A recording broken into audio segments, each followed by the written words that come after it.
आस्था एक ऐसा शब्द है जिसे सिर्फ वही लोग समझ सकते हैं जो ईश्वर को मानते हैं, और ईश्वर को मानने वाले जानते हैं कि ईश्वर किसी भी रूप में आकर अपने भक्तों को मुश्किल से बचाते हैं। जैसा कि आज की कहानी में हुआ, भारत और पाकिस्तान के बीच कुछ ऐसा हुआ जिसकी कल्पना किसी ने नहीं की थी। पर जब कुछ आतंकी पहलगाम में मौजूद एक बाबा जो बजरंग बली के भक्त थे उन्हें मारने दौड़े, तो वहाँ मौजूद एक बंदर ने कुछ ऐसा किया जिसे देखकर सबकी आंखें फटी की फटी रह गईं। और ये कुछ और नहीं, बजरंग बली का चमत्कार था। इससे पहले कि हम वो कहानी आपको सुनाएं, अगर आप भी ईश्वर में आस्था रखते हैं तो वीडियो को लाइक करके कमेंट बॉक्स में जय बजरंग बली जरूर लिखिए। आइए उस कहानी को सुनते हैं। पहलगाम जम्मू कश्मीर की धरती पर बसा एक स्वर्ग जैसा स्थान, जहां बर्फ की चादरें और देवदार के पेड़ मिलकर प्रकृति का मंत्र जपते हैं। उन्हीं वादियों में एक पुराना मंदिर स्थित है, भीमशिला मंदिर। इस मंदिर के बारे में कहा जाता है कि यह हनुमान जी के एक प्राचीन चमत्कार का साक्षी है, लेकिन उस चमत्कार की कहानी कहीं लुप्त हो चुकी थी। मंदिर तक पहुंचने का रास्ता घने जंगलों और पथरीले रास्तों से होकर जाता था, इसलिए वहां कम ही लोग जाते थे।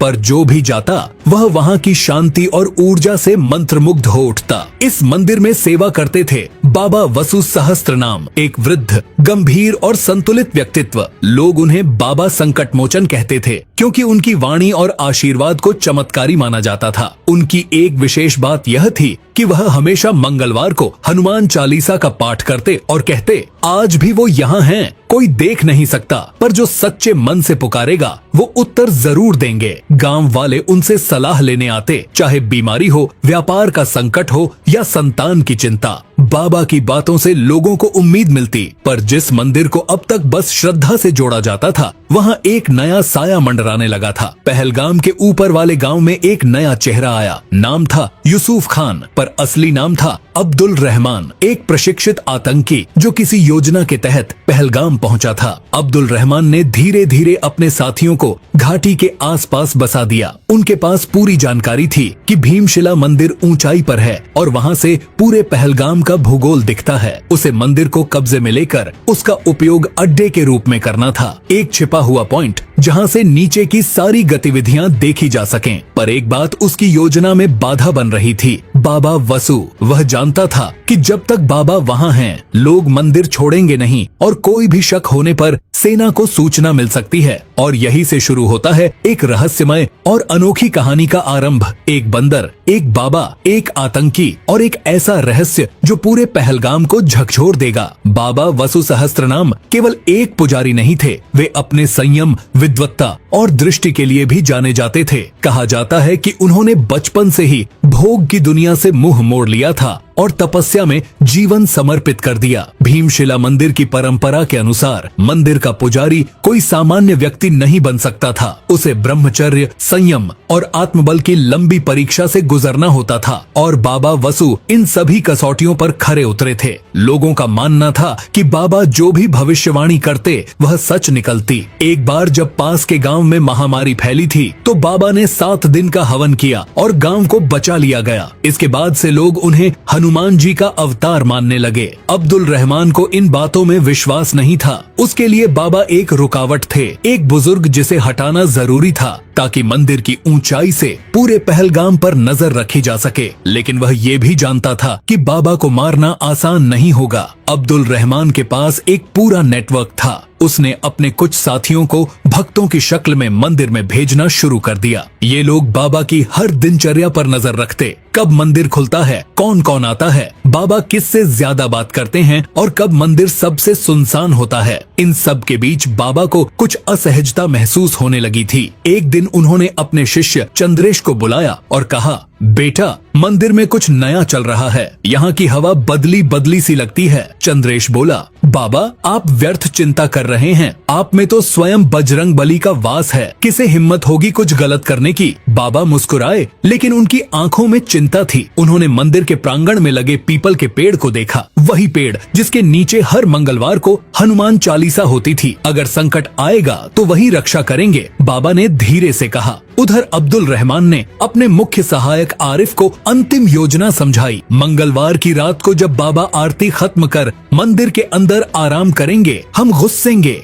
चारों तरफ से घेर लेंगे और बाबा से मंदिर के नीचे के सुरंग और रास्तों की जानकारी लेंगे। अगर नहीं बताया तो वहीं खत्म कर देंगे, और अगर वो शोर मचाए, आरिफ ने पूछा, तो कोई नहीं बचेगा। अब्दुल ने ठंडे स्वर में कहा, तय हो गया। अगली मंगलवार की रात को हमला होगा, लेकिन उन्हें नहीं पता था कि उनकी योजना की भनक किसी और को भी लग चुकी थी, और वह कोई इंसान नहीं था। मंगलवार की रात पहलगाम की वादियों में कुछ असामान्य था। हवाएं सामान्य से ठंडी और भारी लग रही थीं। आसमान में बादल घिरे हुए थे और मंदिर की घंटियों की आवाज दूर तक गूंज रही थी। बाबा वसु ने रोज की तरह आरती की, लेकिन उनके चेहरे पर एक गहरी चिंता की रेखा थी। उन्होंने आरती खत्म होते ही मंदिर के मुख्य दरवाजे को बंद किया, लेकिन मंदिर का पिछला दरवाजा खुला रखा। यह पुरानी परंपरा थी, ताकि आपात स्थिति में कोई निकल सके। मंदिर के भीतर अब सिर्फ बाबा, शिष्य चंद्रेश और कुछ अनाज से भरे बर्तन थे। हर कोना शांत, लेकिन कहीं न कहीं कुछ घटने की आहट सी लग रही थी। बाबा ने हनुमान चालीसा का अंतिम पाठ किया, दीपक को सामने रखकर ध्यान मग्न हो गए। उसी समय पहलगाम की पहाड़ियों से 5 छाया नीचे की ओर बढ़ रही थीं। अब्दुल रहमान, आरिफ और उनके 3 और साथी, वे अलग अलग दिशाओं से मंदिर की ओर बढ़े। हर तरफ से घेराबंदी की योजना थी। उनके पास आधुनिक हथियार थे और चेहरे नकाब से ढके हुए थे। लेकिन उस रात केवल वही 5 नहीं चल रहे थे। जंगल की एक शाखा पर एक जोड़ी आंखें भी सब देख रही थीं। एक बंदर, छोटा, फुर्तीला, पर उसकी आंखों में एक अद्भुत स्थिरता और बुद्धि थी। वह न तो डर रहा था न भाग रहा था, बस हर हरकत को ध्यान से देख रहा था, जैसे उसे पहले से सब मालूम हो। बंदर ने पेड़ की शाखा से छलांग लगाई और मंदिर की पिछली दीवार की ओर बढ़ गया। वह धीरे धीरे मंदिर के एक झरोखे से भीतर झांकने लगा। उधर ठीक आधी रात को आतंकियों ने हमला शुरू कर दिया। मुख्य द्वार की ओर से 2 आतंकी चढ़े, जबकि एक पिछली दीवार के सहारे ऊपर चढ़ गया। बाबा और चंद्रेश ने दरवाजे की आवाज सुनी, पर शांति बनाए रखी। बाबा उठे और चुपचाप दीवार पर टंगी लोहे की छड़ी हाथ में ले ली। अब्दुल रहमान दरवाजा खोलते ही बोला, बुजुर्ग, हमारी बात मान लो तो अच्छा है, नहीं तो आज ही ये मंदिर तुम्हारे साथ खत्म हो जाएगा। बाबा ने गहरी सांस ली और कहा, तुम्हारा उद्देश्य ये मंदिर नहीं, इसकी आत्मा को खत्म करना है, और वो आत्मा तुमसे नहीं डरेगी। बात बढ़ने ही वाली थी कि अचानक ऊपर छत से कुछ गिरा। एक नारियल जो सीधा आरिफ के सिर पर जाकर टकराया। वह पीछे गिरा और सब चौंक गए। जब उन्होंने ऊपर देखा तो उन्हें एक आकृति दिखाई दी, वही बंदर जो अब मंदिर की छत पर खड़ा था। बंदर ने एक लकीर खींच दी थी। अब वह सिर्फ देख नहीं रहा था, अब उसने हस्तक्षेप शुरू कर दिया था। बंदर अब मंदिर की छत पर पूरे आत्मविश्वास से खड़ा था। उसका शरीर थरथरा नहीं रहा था, न ही वह डरा हुआ लग रहा था। उसने नीचे झांककर चारों आतंकियों को देखा। एक नीचे गिरा पड़ा था, बाकी 3 हथियार लिए घबराकर ऊपर देख रहे थे। अब्दुल रहमान ने तुरंत बंदूक तानी, लेकिन तभी बंदर ने फुर्ती से एक और नारियल उठाया और सीधा उसके हाथ की तरफ फेंका। निशाना इतना सटीक था कि बंदूक उसके हाथ से छूटकर मंदिर की सीढ़ियों तक लुढ़कती चली गई। ये बंदर पागल है या ट्रेनिंग ली है? आरिफ चिल्लाया। ये कोई इत्तेफाक नहीं, अब्दुल रहमान बड़बड़ाया। यहाँ कुछ न कुछ गड़बड़ है। बंदर अब अपनी चालाकी की असली शुरुआत कर रहा था। उसने मंदिर की छत से एक लंबी छलांग लगाई और सीधा मुख्य दरवाजे के पास पहुंच गया। वहाँ पड़ी बंदूक को उठाया। हाँ, उसने दोनों हाथों से पकड़कर उसे खींचा और अपनी पूंछ में लपेट लिया। यह दृश्य इतना अविश्वसनीय था कि चंद्रेश की आंखें फटी की फटी रह गईं। बाबा, क्या ये वही है जिसकी आप बात करते थे? बाबा वसु चुप थे, बस मंद मंद मुस्कुरा रहे थे। उन्होंने अपनी माला को कसकर पकड़ लिया और एक श्लोक का उच्चारण किया, संकट से हनुमान छुड़ावें, मन क्रम बचन ध्यान जो लावें। अब बंदर ने अगली चाल चली। वह मंदिर के बाहर वाले चबूतरे पर गया और वहाँ लगी बड़ी सी घंटी को इतनी जोर से बजाया कि उसकी आवाज पास के गांव तक गूंज उठी। इस आवाज को सुनते ही 2 स्थानीय पहरेदारों को शक हुआ। वे हाथ में टॉर्च और डंडा लेकर मंदिर की ओर दौड़ पड़े। अब्दुल रहमान ने यह घंटी बजने की आवाज सुन ली थी और उसने झल्ला कर कहा, अबे इस जानवर को मारो वरना ये सब चौपट कर देगा। पर तब तक देर हो चुकी थी। बंदर अब पीपल के पेड़ पर चढ़ गया था और वहाँ से पूरी स्थिति का निरीक्षण कर रहा था, जैसे कोई सेनापति अपने किले की रक्षा कर रहा हो। नीचे मंदिर में आतंकियों ने बाबा को घेर लिया था, लेकिन उनकी निगाहें हर समय ऊपर उस बंदर पर भी थीं। बता दे नीचे कौन कौन से रास्ते हैं, नहीं तो एक एक हड्डी तोड़ देंगे। एक आतंकी ने बाबा को धमकाया।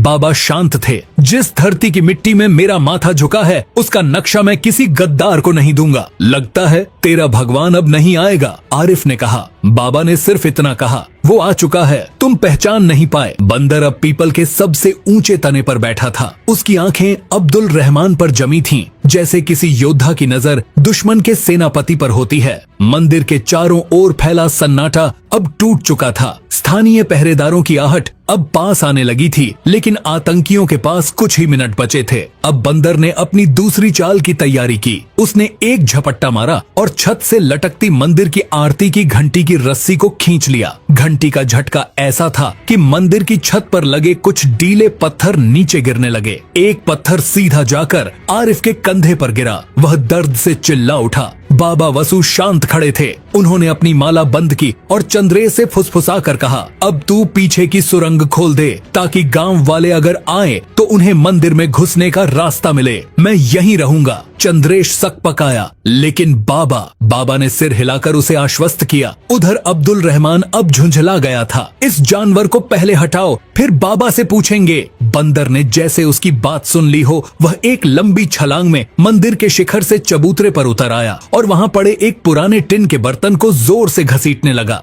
बर्तन से उठी आवाज गूंजने लगी, लेकिन यह शोर नहीं, एक सिग्नल था। पास की पहाड़ियों में तैनात एक गश्ती दल को यह अजीब आवाज सुनाई दी। उन्होंने दूरबीन से देखा तो एक बंदर मंदिर के बाहर उछल रहा था, लेकिन गार्डों को सबसे ज्यादा चौंकाया मंदिर की घंटी और टिन की आवाजों का यह संयोजन। यह वही संकट संकेत था जो युद्ध काल में पहलगाम मंदिर से दिया जाता था, जो सिर्फ स्थानीय ही समझ सकते थे। गश्ती दल तुरंत सक्रिय हो गया। उन्होंने वायरलेस पर कोड रेड अलर्ट भेजा और मंदिर की ओर बढ़ने लगे। बंदर अब पेड़ से नीचे उतर आया था। वह अब्दुल रहमान की बंदूक के पास पहुंचा और अपनी पूंछ से उसे खींचता हुआ मंदिर के गर्भगृह की ओर दौड़ा। आतंकी चिल्लाए, ये अंदर क्या ले जा रहा है? वो बंदर बंदूक को लेकर सीधे उस दीवार के पास गया जहां पीतल की मूर्ति रखी थी, हनुमान जी की। उसने बंदूक को वहीं रख दिया, जैसे किसी अपवित्र चीज को शुद्ध स्थान के हवाले कर दिया हो। इस दृश्य ने बाबा और चंद्रेश दोनों को स्तब्ध कर दिया। बाबा ने धीरे से कहा, ये केवल जानवर नहीं है, ये संकेत है, रक्षा शुरू हो चुकी है। मंदिर के चारों ओर अब बेचैनी बढ़ रही थी। गश्ती दल के जवान पहलगाम की घाटी में तेजी से चढ़ाई कर रहे थे। हवा में अब आतंकी गतिविधियों की भनक मिल चुकी थी। सैनिक वायरलेस पर कोड बोलते आगे बढ़ते जा रहे थे। टारगेट साइट करीब है, मंदिर परिसर घेरने की तैयारी करें। उधर मंदिर के भीतर अब्दुल रहमान ने बाबा की ओर बंदूक तानी और कहा, हम यहाँ मजाक करने नहीं आए हैं, बता दे वो सुरंग कहाँ जाती है। बाबा की आंखें स्थिर थीं। मैं उस रास्ते की जानकारी उन्हें नहीं दे सकता जिनका रास्ता ही विनाश है।